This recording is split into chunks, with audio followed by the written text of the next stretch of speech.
বিএনপির কেন্দ্রীয় কার্যালয়ের সামনে বাদ আসর অনুষ্ঠিত হয়েছে বীর মুক্তিযোদ্ধা বিএনপির ভাইস চেয়ারম্যান ও সাবেক মন্ত্রী আব্দুল্লাহ আল নোমানের তৃতীয় জানাজা।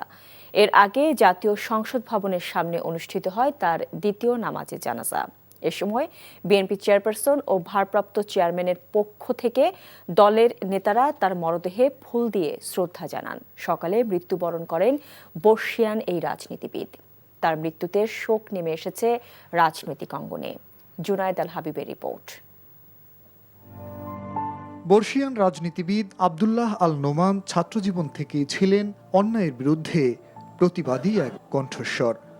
জীবনের শেষ দিন পর্যন্ত দেশ ও জাতির জন্য কাজ করে যাওয়া এই মানুষটি চলে গেলেন খুবই অসময়ে। তার মৃত্যুর খবর শুনে বাসায় ছুটে যান তার দীর্ঘদিনের সহকর্মীরা। দেশের এই ক্রান্তিকালে তার মতো রাজনীতিবিদের খুব প্রয়োজন ছিল বলে আক্ষেপ তাদের কণ্ঠে। তাকে আমি শুধু একজন দলীয় নেতা হিসেবে আমি চিহ্নিত করতে চাই না। তিনি জাতীয় নেতা ছিলেন এবং তিনি চট্টগ্রামের মানুষের একেবারে সবচেয়ে প্রিয় মানুষ ছিলেন। শুধু চট্টগ্রাম নয়, সারা বাংলাদেশের মানুষের কাছে একটি অতি প্রিয় নাম ছিল আব্দুল্লাহ আল নোমান।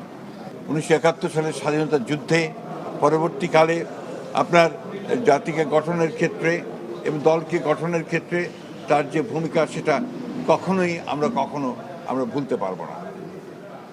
আব্দুল্লাহ নোমান সাহেবের চলে যাওয়াটা এটা বাংলাদেশের রাজনীতিতে একটা বিরাট শূন্যতা সৃষ্টি করবে। ধানমন্ডির ঈদগাহ মাঠে প্রথম জানাজা এবং জাতীয় সংসদ ভবনের সামনে দ্বিতীয় জানাজা অনুষ্ঠিত হয় তার।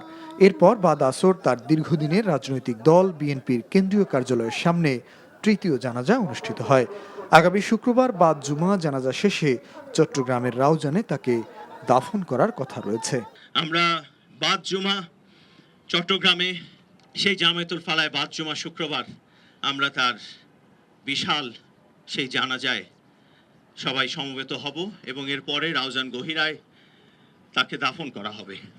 1991 সালে প্রথম সংসদ সদস্য নির্বাচিত হন। বিএনপি সরকারের একাধিক মন্ত্রণালয়ের দায়িত্ব পালন করেন বর্ষিয়ান এই রাজনীতিবিদ। মৃত্যুকালে তার বয়স হয়েছিল 82 বছর।